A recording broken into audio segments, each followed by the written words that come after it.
une odeur très désagréable qui a réveillé cette nuit des milliers d'habitants entre Rouen et Paris. Tout le monde a pensé à une fuite de gaz de ville. Heureusement, ça n'est pas le cas. C'est du mercaptan qui s'est échappé de l'usine Lubrizol. Il n'y a pas de danger. Des petits désagréments peut-être avec des maux de tête ou des nausées. Reportage Anne-Charlotte Inet, Stéphanie Pérez, David Fossard. L'odeur est nauséabonde et elle se répand partout.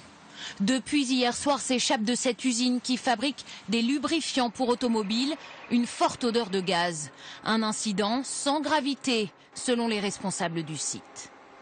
Il y a eu un début de dégagement de gaz suite à la décomposition d'un produit à cause d'une élévation de température anormale. Des émanations de mercaptan, le produit qui donne son odeur au gaz de ville, d'abord ressenti par les habitants de Rouen, fortement incommodés. Hier soir, c'était épouvantable. Dans notre appartement, ça passait par partout. Ah ouais? Oui.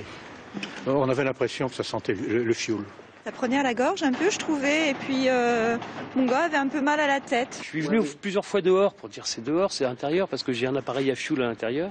Et non, c'était pas ça, c'était bien dehors que c'était cette odeur vraiment très désagréable.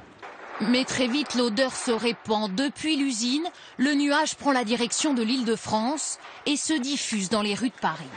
Panique parmi les habitants au petit matin. Certains se rendent spontanément chez les pompiers. Ça m'a réveillé en fait. Ça m'a réveillé, donc je suis sorti, je suis allé voir dans mon immeuble s'il n'y avait pas peut-être un incendie ou je pensais que c'était du plastique qui avait brûlé. Les pompiers, j'écoute. Et toute la nuit au centre opérationnel, les pompiers de Paris sont assaillis d'appels. Difficile pour eux d'y faire face. Dans cette période de 1h à 6h du matin, nous avons enregistré 10 000 appels supplémentaires. Pour vous donner un ordre d'idée, sur 24 heures, nous recevons entre 6 et 7 000 appels. Au ministère de l'Intérieur, l'affaire est prise au sérieux. Les signalements d'odeurs suspectes se multiplient, mais pas de quoi s'inquiéter. C'est prenant comme odeur, c'est pas agréable, mais c'est sans danger. À l'usine Lubrizol, les opérations de neutralisation se poursuivent. Les autorités demandent désormais aux riverains de ne plus appeler les secours afin qu'ils puissent se concentrer sur des situations plus urgentes.